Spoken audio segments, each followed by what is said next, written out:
On Ed Boon's Twitter, they dropped another teaser for Mortal Kombat 12. And this time, it wasn't salt, it wasn't sand, it wasn't trolling.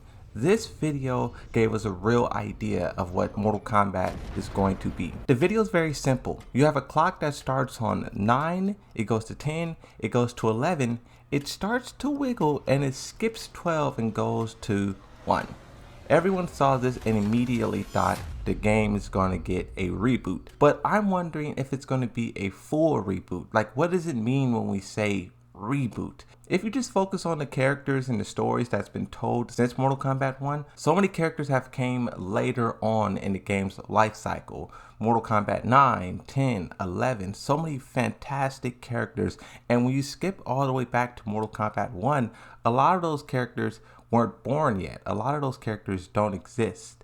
But the one thing that could throw all of this out of whack is Liu Kang.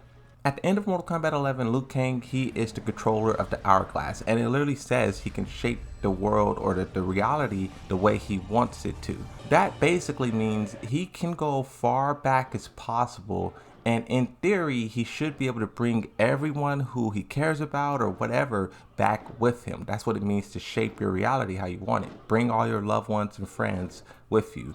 But one thing that's going to be interesting about Mortal Kombat 1, I guess it's a reboot, right? The thing that I'm thinking about is what happened with Kronika. Kronika said she played with the hourglass many times before. They even give you a cutscene of how many different times she repeated or she restarted everything.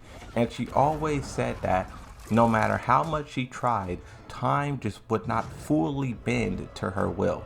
Raiden and Liu Kang always seem to just elude her. When you apply that same logic to what Liu Kang is doing, him bringing back all of his allies, him trying to go back to the original Kung Lao, I think we're going to see something happening the same way that it did with Kronika. He's going to try to create his perfect reality, but either the other Titans that we were shown Scorpion to be fighting that exists, or maybe it's just time itself not really bending perfectly to what he wants. One of the main things that I want to see with Mortal Kombat 1 is who the villains are. I want to see if Shang Tsung, Shao Kahn, Goro, a lot of these characters who are Mortal Kombat 1, I want to see if they reappear, because here's one thing that a lot of people wanted out of Mortal Kombat 12 very early on in the stages of development.